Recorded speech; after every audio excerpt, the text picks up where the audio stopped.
Okay, so as decided last time that this karika, till we have all understood at least a, a general idea of the 8 bhavas of buddhi and are on a similar platform, because all of us have these ideas from different corners, and mostly by putting together pieces from here, there, and everywhere. So, to understand it as bhavas of buddhi and be on a similar platform, so that each time, because the karikas that we are now dealing with, the next 8, 10 karikas are all having bhavas as their background understanding. And the explanation of bhavas was over in 23rd karika. And after that, it repeats here after the 40th karikas and goes on for next 8, 10 karikas. And something very, very vital is said about the bhavas in these karikas. But if we do not have a proper understanding of bhavas, very obviously, our understanding of the karika also remains that kind of incomplete, and therefore does not register uh, in our mind with all its power, because they are very, very important topics that are coming up. And even this last topic that we dealt with. So, as we always do, that whatever our previous understanding is, unless and until we have got it in front of us, which is what the two of you have done. And I really wish Sumati had also done the same. Never too late, still do it, Sumati. I really, really want you all to be on the same page. And unless and until you have expressed out what is previously there in your mind, you will find that you don't gain clarity further. So it is very vital, and I'm very happy 2 out of 3 of you have already made the attempt. Yes, yes, So ma'am. expect Yes, to also I'm do. to yes, ma'am. I'm totally agree with you because the course we have done that Pratipaksha Bhavana, that is a what is the ahimsa for satya for brahmacharya. That is a मतलब बोलने का मतलब कि अपने मन में अलग से डेफिनेशन रहता है ब्रह्मचर्य का, बट पता चलता है कि अच्छा हम लोग ऐसा सोच रहे थे but real this is a इसको Yeah, ऐसे बोला the जाता है, तो actual that is a very definition is the important. context in which we are studying it. Yes. So I'm so happy you can identify with this process. Um, I have a few uh, sets of slides which I have used earlier when I have conducted sessions on the bhavas of buddhi for different groups. So I picked up one PPT which was the longest, because these used to be face-to-face workshops and conducted for about 6 to 8 hours. Sometimes I have used the same PPT, skipping a few slides in between, with an online class, which was finished in 1 hour also. So um, it can be dealt with in so many different ways, is what I'm trying to say. Because the concept of bhavas is truly, truly, truly, truly immense, and again requires a lifetime of learning. So, as you understand that bhavas of buddhi, buddhi is the first evolute of prakriti. It is also called mahat, the great one. Why? Because it is from this that the entire creation begins. And at the time of pralay, the entire creation gets converted to buddhi and then gets into prakriti laya. So the cycle of the Brahmand, the first and the last of it is buddhi. And therefore, everything, anything that is there in this world, in this creation, arises from buddhi. Just like all the parts of the largest of the mango tree, the banyan tree, the cashew tree, apple tree, or even the grass, it all lies in their seed. From one seed, the entire huge coconut palm can come out, right? So the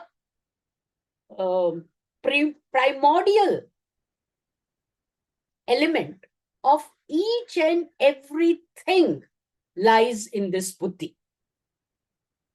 And therefore, understanding the bhavas of buddhi makes it possible for us to get into, we only use our conscious mind, we are only aware of our conscious mind being used. But you all know it's like an iceberg. There's only 5% of conscious mind and 95% of subconscious or unconscious mind. And our functioning in day-to-day life, you'll be very surprised to know even the modern science, modern psychology says the same. And this was always known by our ancient Indian culture, that most of the time we live life from the subconscious mind. That means that when we are using our head, our conscious knowledge and understanding, we talk of this in VCT as head, heart, and hand. So we are using our head and we are relying a lot on our head and head only. And using our head, we try to do things. And we all have experienced this, that not everything that is in your head is what your hand or your tongue does. Means जो भी सोचा होता है, जो भी जाना होता है, जरूरी नहीं है कि वो ही तुम्हारी जबान से आए, वो ही तुम्हारा हाथ करे. बहुत सारी चीजों के बारे में जानकारी बहुत होती है हमें, यानी कि कॉन्शियस माइंड में होता है, लेकिन मन वहां नहीं होता है तो हम उस काम को नहीं कर पाते हैं या ठीक से नहीं कर पाते हैं या पूरे ध्यान से नहीं कर पाते हैं, वो बिगड़ जाता है. तो उसको हमने हार्ट कहा है. And that is the emotion and feeling. मन वहां लगता है कि नहीं लगता है, राइट? तो एक तो हेड है और दूसरा हैंड तक पहुंचना है और सारा रास्ता जाता है हार्ट से. बुद्धि के 8 भाव. हम भाव शब्द को हर एक भाषा में, हमारी हिंदुस्तान की भाषा में, गुजराती कहो, मराठी कहो, बंगाली कहो, हिंदी कहो, मराठी कहो, भाव in Sanskrit also means the bhava, the feeling. So there are these feeling tones which are identified to be in 8 different forms. So if we can understand what is the bhava with which we are functioning, we will know what kind of creation we will make. क्योंकि बुद्धि से ही सब कुछ create होता है. ये हमको सांख्य ने सिखा दिया, राइट? बुद्धि इज द फर्स्ट एवोल्यूट. तो वो जिस भाव में क्रिएशन के वक्त होगी, वही कुछ वो क्रिएट करेगी. तो भाव हमारे को अभी तक तो लगता है कि हमारे वश में नहीं है, कि कब मन कौन से भाव में हो।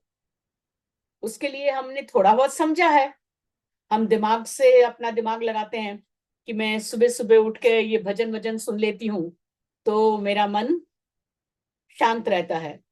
अभी विनीता जी आपने कहा कि आप वहां जाकर इतना समय आश्रम में रहकर आई, साधना करके आई, तो अब आपके मन में थोड़ी शांति ज्यादा हो गई है। तो ये शांति का भाव क्या करता है, ये बुद्धि में कौन से भाव के जैसा है और वो क्या उत्पन्न करेगा। हमने पिछली कारिका जिसकी वजह से हमने आज ये क्लास शुरू कर रहे हैं, उसमें क्या देखा कि जब बुद्धि सात्विक भावों में होती है, सात्विक 4 भाव हैं, धर्म ज्ञान वैराग्य ऐश्वर्य, और उसके विपरीत तामसिक भाव हैं, अधर्म अज्ञान राग और अनैश्वर्य। तो जब बुद्धि सात्विक भावों में होती है तब वो हमें सारा हमारा जो कार्यकलाप है, सोचना है, समझना है, कंक्लूजन ड्रॉ करना है, चॉइस करना है, या बिहेव करना है, या बोलना है, वो सात्विक तरीके का होता है। और उसी प्रकार यदि बुद्धि तामसिक भावों में होगी तो ये सारा जो कार्यकलाप है हमारा वो तामसिक ढंग का होगा। So we will behave and speak because we mostly understand behaviour and speaking. मन में क्या चल रहा होता है वो हमारे को ज्यादा ध्यान नहीं आता है आमतौर पे। तो हमारा बिहेवियर और speaking is only a reflection of our बुद्धि। लेकिन ये कनेक्शन क्या है, कौन सा बिहेवियर किस प्रकार की बुद्धि को रिफ्लेक्ट करता है, या किस प्रकार की बुद्धि होने से हम किस प्रकार बिहेव करते हैं, उसके अंदर जो संबंध है हम उससे अनभिज्ञ हैं। खाली सात्विक तामसिक थोड़ा बहुत समझ जाते हैं हम, नेगेटिव पॉजिटिव करके, लेकिन सही ढंग से उसको सही परिप्रेक्ष्य में, जिस प्रकार से सांख्य योग हमें सिखाता है, जो सांख्य योग के एक्चुअली जीने वाले लोग हैं, उन्होंने जिस ढंग से इसको समझा है, उसके हम करीब भी नहीं होते हैं।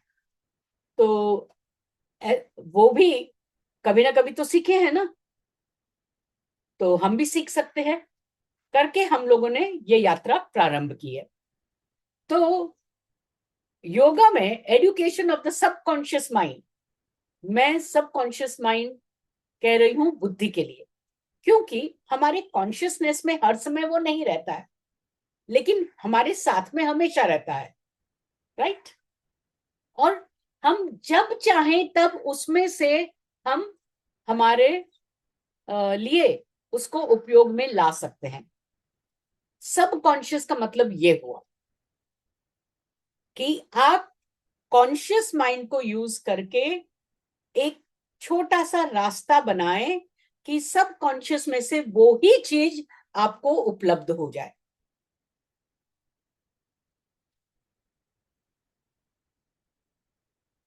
सही है। तो यदि ये बात आपको अच्छी लगती है, अभी जैसे अभी आप चाहते हो कि आप दिन भर प्रसन्न चित्त रहें, तो आप कोशिश करके प्रसन्न रह सकते हो, करेक्ट, तब तक जब तक कि कोई दूसरा आके आपको अप्रसन्न न कर दे। लेकिन ऐसा तो होता नहीं है ना दुनिया में, जगत में हम अकेले तो रह ही नहीं सकते। चाहे जितना अकेले रह रहे हो, तुम्हें दुनिया के साथ में संपर्क तो करना ही पड़ेगा, उसके बिना तो हो ही नहीं सकता। बड़े बड़े साधु संत भी जो अकेले जाके जंगल में रहते हैं, और कुछ नहीं तो वो पेड़ पौधों के संपर्क में तो होते हैं, जानवरों के संपर्क में आते ही हैं।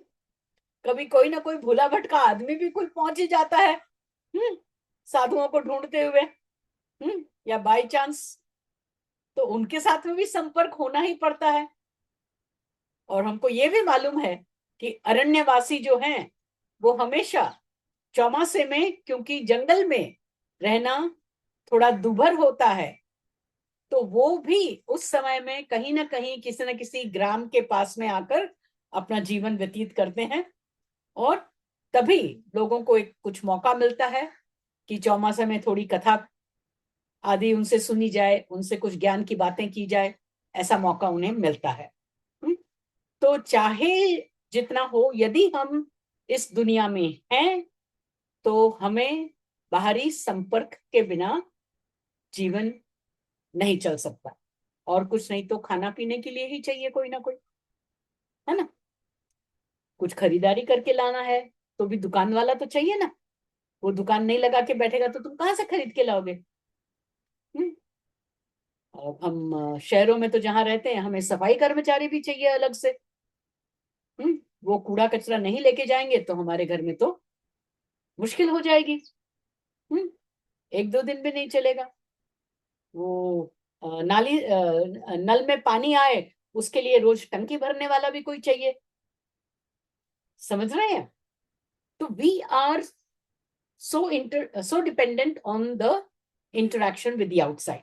So behavior को तो हम हमेशा समझते हैं थोड़ा, लेकिन उसका सही ढंग से इस्तेमाल करना और उसको सही प्रमाण में इस्तेमाल करना, ये तभी हो सकता है जब बुद्धि पूरी तरह से शुद्ध हो, सात्विक हो। तो हमें ये भी पहचानना होगा कि कितनी सात्विक है और किस स्तर पर है, और क्या उस समय वो उस भाव से कर सकती है। तो सबसे पहले तो भाव शब्द को जान लो। हम जो आम भाषा में जो यूज करते हैं भावना, वो भी ये भाव ही है। लेकिन जैसे इंग्लिश में फर्क है इमोशंस और फीलिंग का, वो ही फर्क है भाव और भावना का। दोनों रिलेटेड ही हैं, एकदम से इंडिपेंडेंट नहीं है। लेकिन ये जान लो कि हमारी जो सोच है वो भी भावना से प्रभावित होती है। Our thoughts are affected by our emotional state. अब मेरे को एक एड याद आ रहा है कि अरे अचानक से दो एड मिक्स हो गए मेरे माइंड में। डजंट मैटर, चलो यूं ही अपने जीवन का एक लाइफ एग्जांपल दे सकते हैं कि बाई के हाथ से तुम्हारा बड़ा चहीता वाज टूट गया, गिर गया। यदि तुम सात्विक भाव में होगे, अब जैसे वनीता अभी अभी आश्रम से लौटी है, यदि इसकी बाई ऐसा कुछ कर देगी तो अभी वो बड़ी शांत चित है। वो कहेगी जाने दो, एक ना एक दिन टूटने ही वाला था, आज उसकी गति मोक्ष हो गई, और कुछ नहीं कहेगी। लेकिन अभी सुमति को अभी अभी विघ्नेश ने ऐसा ऐसा कुछ बोल दिया कि चिड़ी हुई है, उसकी बाई ने यदि ऐसा कर दिया तो सुमति क्या करेगी। पहले उस पर गुस्सा होगी, चिल्लाएगी। न तो तुम्हारे छोड़ देने से वो वास वापस बनने वाला है, और न ही तुम्हारा गुस्सा होने से वो वापस बनने वाला है। राइट। उसका तो जो परिणति होनी थी वो हो गई, परिणाम जो होना था वो हो गया। सुमति भी जब बाद में विनीता से मिलेगी और दोनों बात कर रहे होंगे तो वो भी बोलेगी हाँ, वापस तो आने वाला नहीं था, मैंने क्यों गुस्सा किया। तब उसका भाव सात्विक हो जाएगा। लेकिन सात्विक हुए बिना वो विनीता की बात सुनेगी भी नहीं। करेक्ट। उस समय यदि विनीता बोलने की कोशिश करे तो उसको सुनाई देगा, सुनाई भी देगा तो समझ में नहीं आएगा, बल्कि चिड़ और आएगी उसके ऊपर। करेक्ट। सही बोल रही हूं, है ना।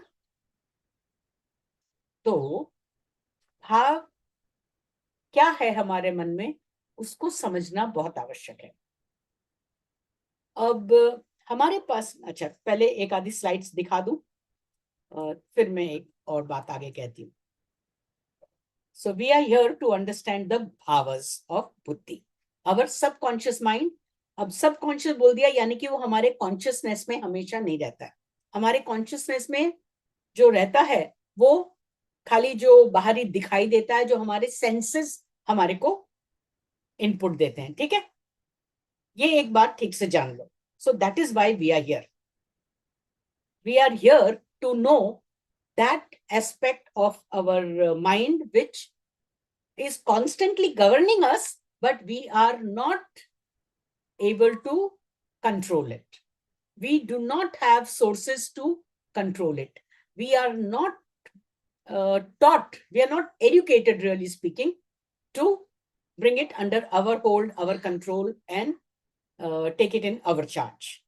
So we feel मैं क्या कर सकती हूँ, हाँ, ये असहाय महसूस करना बंद हो जाएगा। उसके लिए हमें इन भावों को जानना और समझना है। And we will start taking responsibility for our thoughts, feelings, and actions as well as speech. भावस को जानने से क्या होता है? ये होता है हम इसलिए हैं यहाँ पर, दिमाग का कचरा साफ करने के लिए। बुद्धि के अंदर जो भी नकारात्मक भाव बढ़ गए हैं उनको ब्रश करके अच्छे से एक एक क्लीन कर देने के लिए। अधर्म निकालना है, अज्ञान निकालना है, राग भी निकालना है और अनैश्वर्य भी निकाल देना है। तो हम इसके लिए हैं। मुझे ये स्लाइड बड़ी अच्छी लगी, इसलिए मैंने कहा कहीं तो यूज करना है, इसलिए यहाँ यूज कर लिया। ये किसका कचरा निकाल रहे हैं? मैं कौन हूं जिसके अंदर से ये कचरा निकल रहा है? यह प्रश्न हमेशा आपको समय समय पर अपने आप से पूछते रहना चाहिए, क्योंकि इस प्रश्न का शुरू में जवाब होगा मैं शरीर हूं। कभी किसी समय में थोड़ी बुद्धि सटल हुई होगी तो आपका जवाब होगा मैं ये मन हूं। कभी और सटल, कभी ऐसी सटल हुई होगी तुम कहोगे ये जो मैं सोच रही हूं वो मैं हूं, वगैरह वगैरह।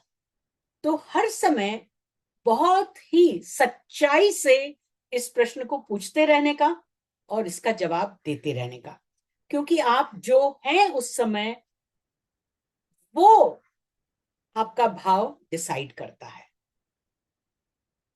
तो अपने भाव को पहचानना है तो हर समय ये जानना है कि अभी मैं कौन हूं। अभी okay, this is not that just that larger question of philosophy. This is the question that needs to be on our mind at all times. जब कभी भी अपने आप को जानने समझने की जरूरत पड़े तब उस समय सच्चाई से अपने आप को पूछो मैं कौन हूं। तो जैसे कभी मैं मां हूं ऐसा जवाब आएगा, कभी जवाब आएगा कि मैं बेटी हूं, कभी जवाब आएगा कि मैं पत्नी हूं। तो तुम उस समय किस भाव में हो?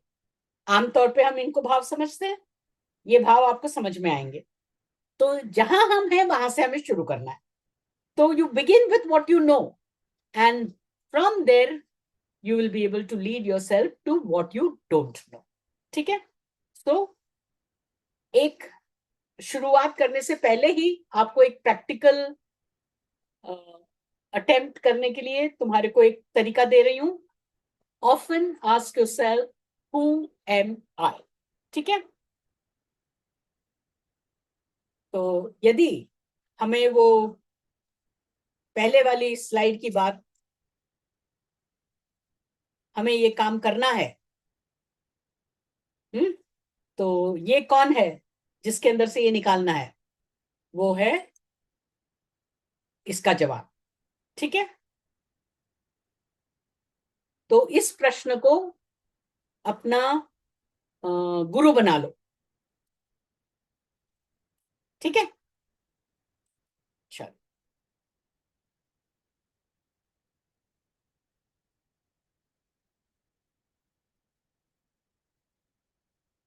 यदि हमें लगता है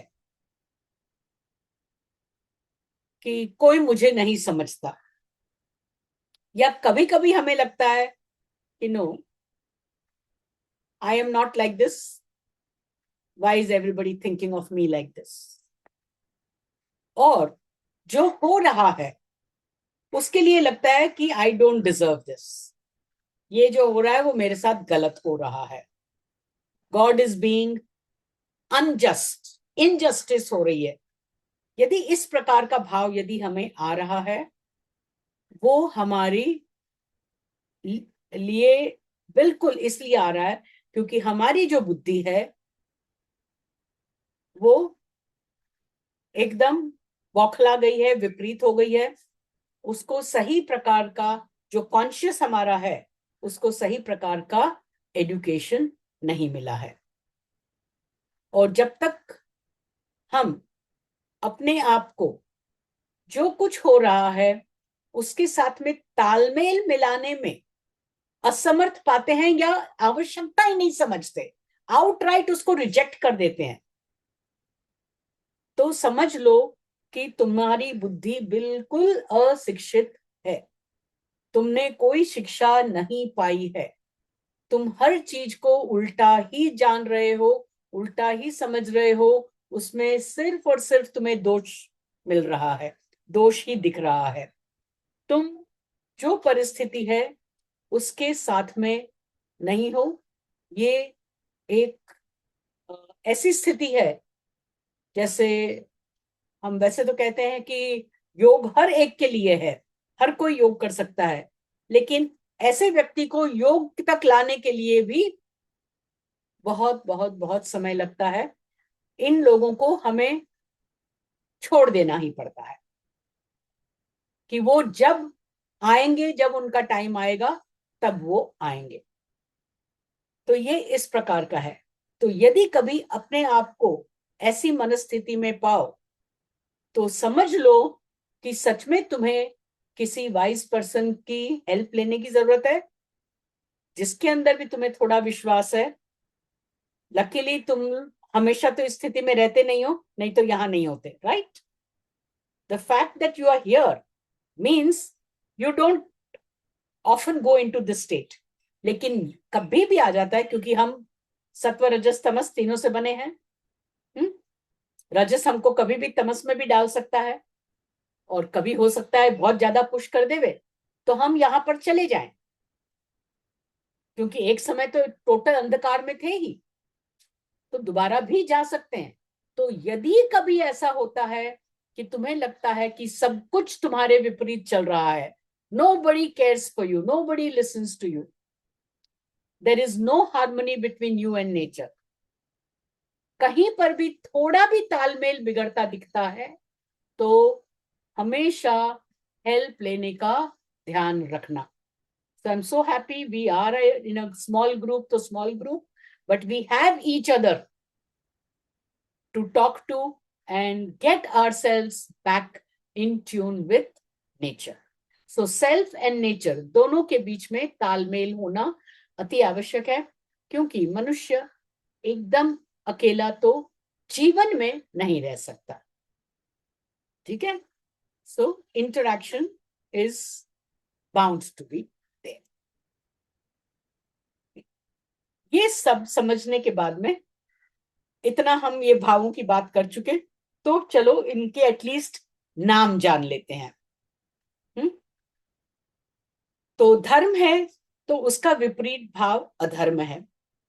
अधर्म का मतलब ये नहीं है कि जहां धर्म नहीं है, नहीं, धर्म भी सत्ता है, अधर्म भी अपनी सत्ता है। और जैसे एब्सेंस ऑफ धर्म इज नॉट अधर्म, अधर्म की अपनी सत्ता है। अधर्म क्या है? जैसे हिंसा करना अधर्म है, झूठ बोलना अधर्म है ना? To be a glutton, just keep eating eating eating, is अधर्म। तो ऐसा नहीं है कि जो धर्म नहीं है वो अधर्म है, इट्स नॉट एब्सेंस ऑफ धर्म। उसी प्रकार से ज्ञान,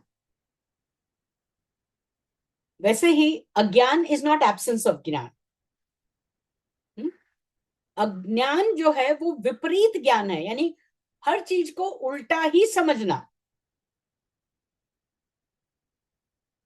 कि तुम्हें हिंसा सही लगने लगे तो वो अज्ञान है। तुम्हें तुम सीढ़ियां उतर रहे हो लेकिन अपने आप को बहुत विद्वान समझ रहे हो कि मैं ऊपर चढ़ रहा हूं, यह अज्ञान है। तो हर एक चीज को जब हम विपरीत देखते हैं, यानी कि जैसे हमने क्वेश्चन पूछा हु एम आई,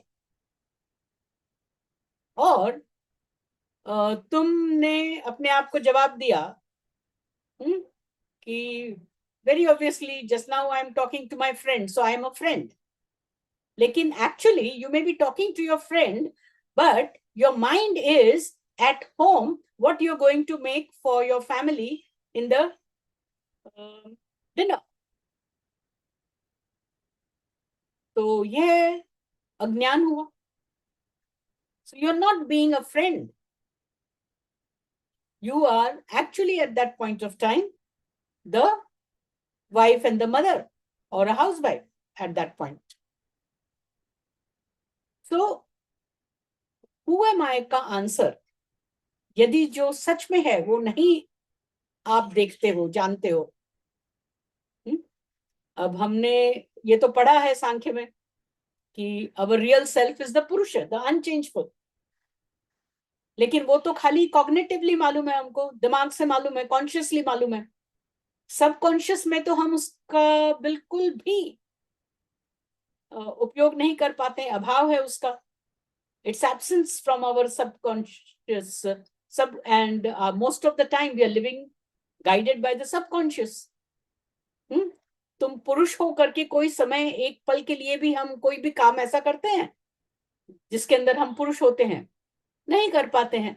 तो यानी कि वो अज्ञान में ही है। लेकिन इस बात की जानकारी होना, हम जो कहते हैं ना at least I am aware of, Yogita अक्सर शेयर करती है कि पहले तो मालूम ही नहीं पड़ता था ऐसा ऐसा करते हैं, लेकिन अभी एटलीस्ट अवेयरनेस है कि ऐसा हो रहा है, ऐसा कर रही हूं, और फिर कुछ उपाय भी करते हैं, थोड़ा उसको बदल भी पाते हैं। तो जितना बदले उतना ही सही, बिल्कुल सही है, क्योंकि थोड़ा थोड़ा करके ही बदल पाएंगे। एक साथ में सारा छू मंत्र जादू मंत्र करके चेंज हो जाता तो फिर इतना से सब ज्ञान वगैरह की आवश्यकता ही नहीं थी। हालांकि वो भी होता है, लेकिन उस लायक हमें होना चाहिए।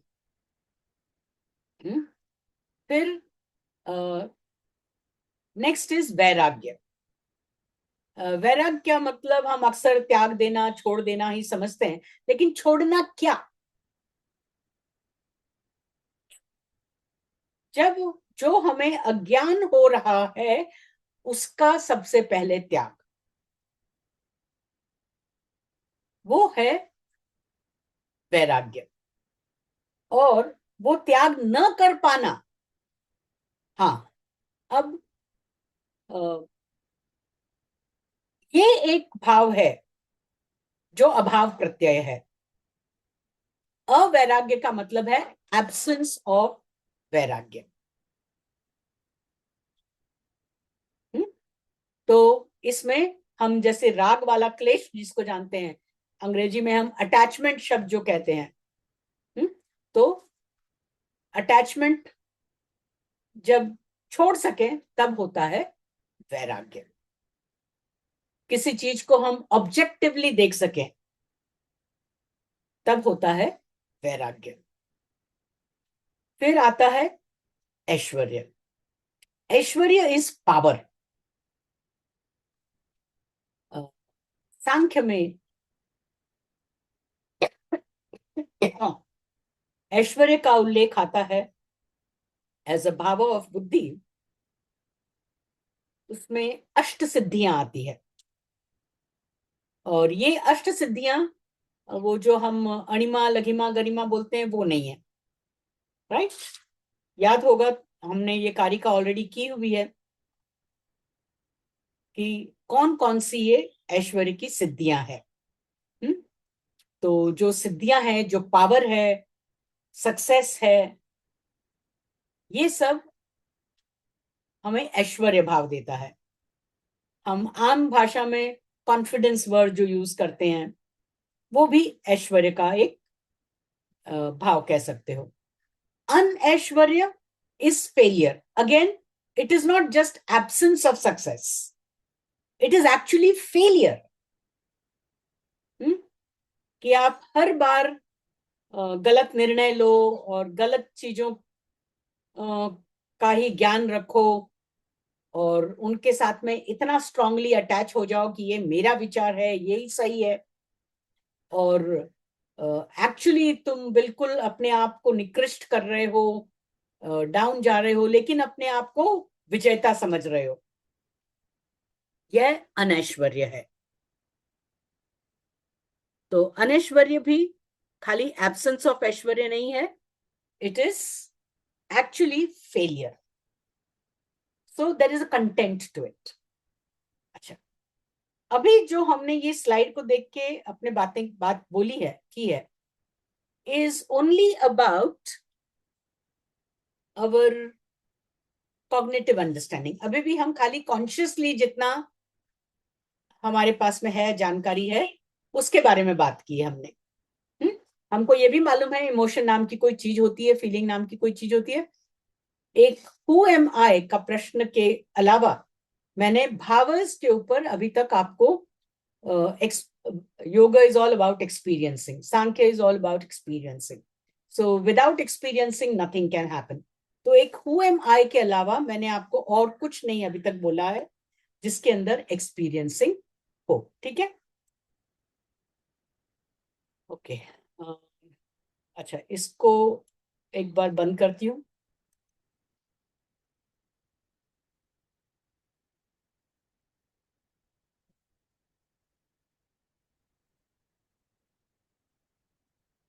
बोलो, भाव क्या है, क्या समझ में आया? अपनी भाषा में बोलोगे, अपने शब्दों में बोलोगे, तो मालूम पड़ेगा कि क्या कुछ नया समझ में आया, या जो भी कुछ समझ में आया उसको हम अपने शब्दों में व्यक्त कितना क्या कर पाते हैं।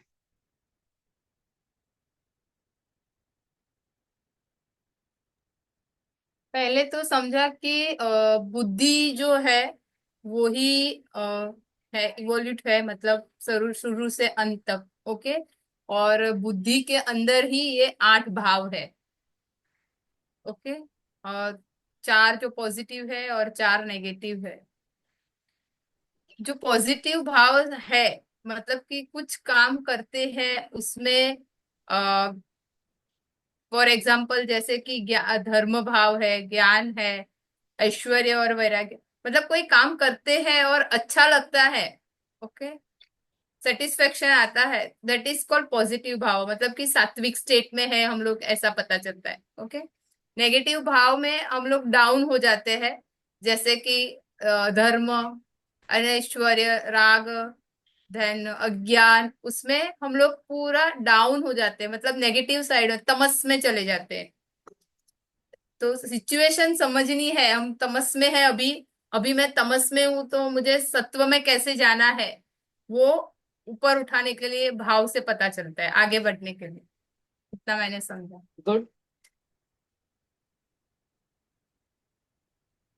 Anita? explained quite somewhat pretty well, Yogita. वही है कि the higher faculties, these bhavas of the buddhis, and but still, what extra? What I have to add? What she said, this is just the iceberg. We have to delve more deep into the subconscious mind, and with all these, and try to go closer to ourselves so that we can really get in touch with the real, the crux of our being, so that we can liberate ourselves or reach to that Purush. That is what I'll have to add.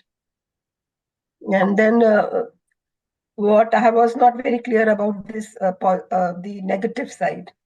So it's not the absence, but it is actually, it has got its own, body and Existence. structure.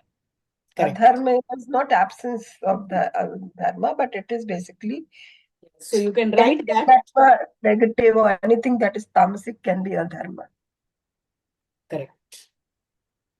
Sumati?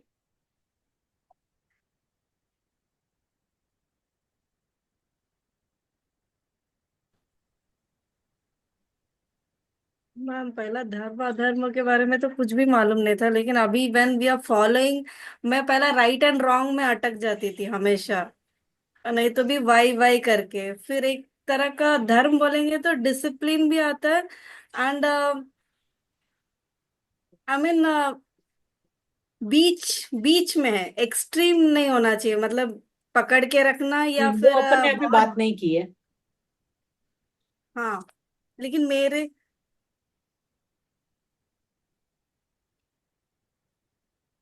When I follow धर्म, और मैं क्या बोला, अभी जो अपन ने बात की उसके बारे में बता, क्या समझ में आया? बुद्धिज इज हैविंग 8 भावास, पॉजिटिव एंड नेगेटिव, टोटल 8 भावास के बारे में अपन थोड़ा थोड़ा डिटेल में जाने भाव हैं। क्या है? So they were able to get what I was speaking in this last half an hour, 45 minutes. It is not that you were not listening, but nothing was going in. Why?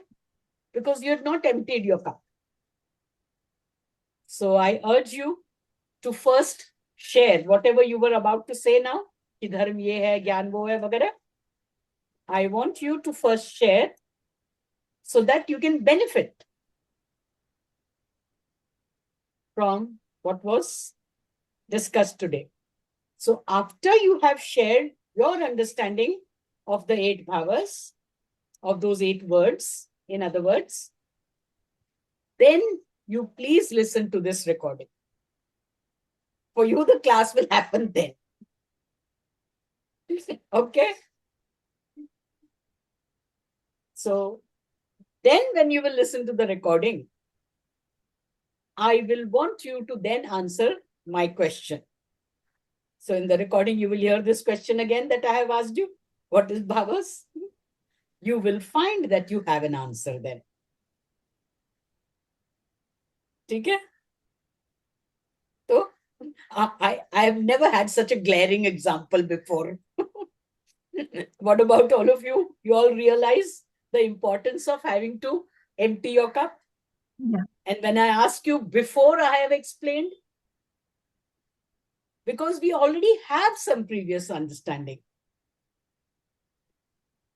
जब तक हमें ये नहीं लगेगा कि हाँ वो हमने सामने रखा है, तो जो हमारी टीचर है उसको हमने बता दिया है, now whatever else she will say will be with this understanding that yes, we already know this much and now more. समझ रहे हो? वो तुम्हारी readiness हो जाती है. It is like emptying the cup. ठीक है ना? My God, glaring. Sumati, you gave us such a glaring example. करेगी ना? चलो. Great. So then I think I will conclude it for today, because you want to leave also at 4 o'clock, you said, Yogita.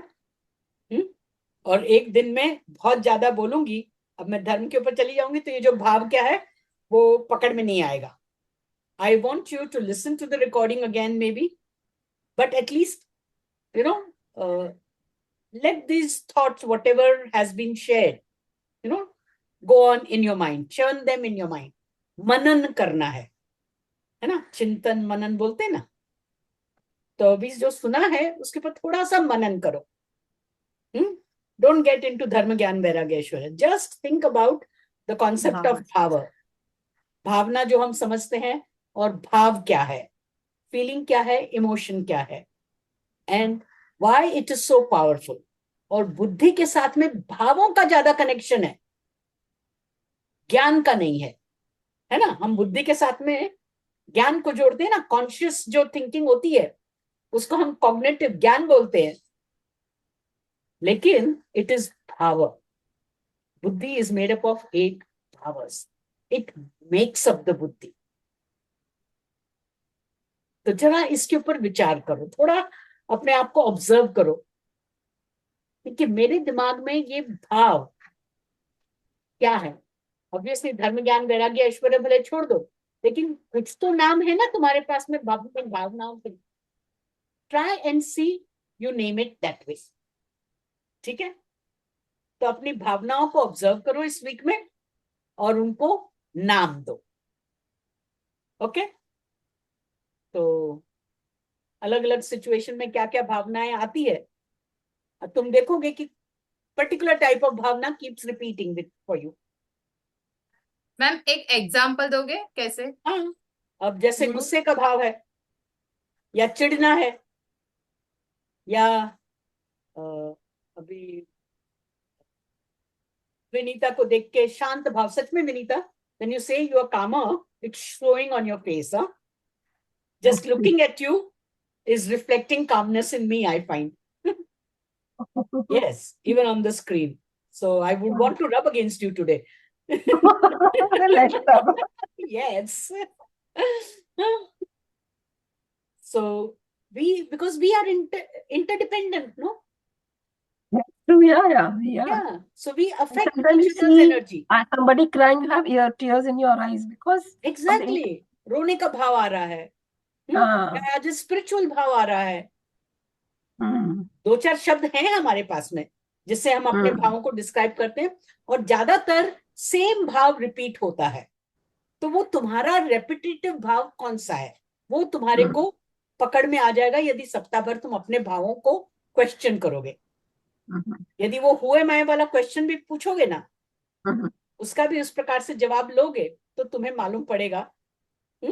Next week जब तुम sharing करोगे, मैं दिखाऊंगी तुम्हारे को कि तुम्हारा भाव कैसे कौन सा है, और तभी हम सही मायने में धर्म ज्ञान वैराग्य ऐश्वर्य और अधर्म ज्ञान राग और अनैश्वर्य को समझने की शुरुआत कर पाएंगे। ठीक है, thank you so much. homework. So homework will be who am I? It's just to observe your bhavas, Okay. so that we are able to come up to some decision as to what are the different bhavas we go through in the week. ठीक है, तो दिन में जितनी बार ध्यान आ जाए, भाव का ज्ञान कर लो। चाहिए तो एक नोट रख लो कि अभी ये भाव था। एंड ऑफ द डे लिख लो, या तो रिफ्लेक्शन करके कि in the day I went through these bhavas at different times.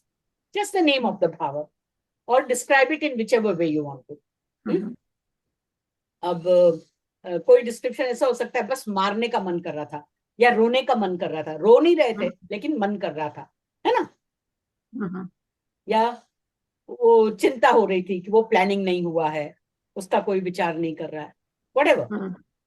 तो जो भी अच्छा है बुरा है, जो भी भाव है, without being judgmental, just make a list of the भावस that you are able to identify in yourself. ठीक है, Okay. Thank you. Thank you so much. Thank you all so much. You don't know Thank how you. happy I am to do this. You don't know what a shift comes with each class that we have with you. Some shift happened. Yes, we'll thank Lakshmi also to get you. Yeah. Yeah, definitely. I know. Chalo, take care. Bye. Bye. Bye. Bye.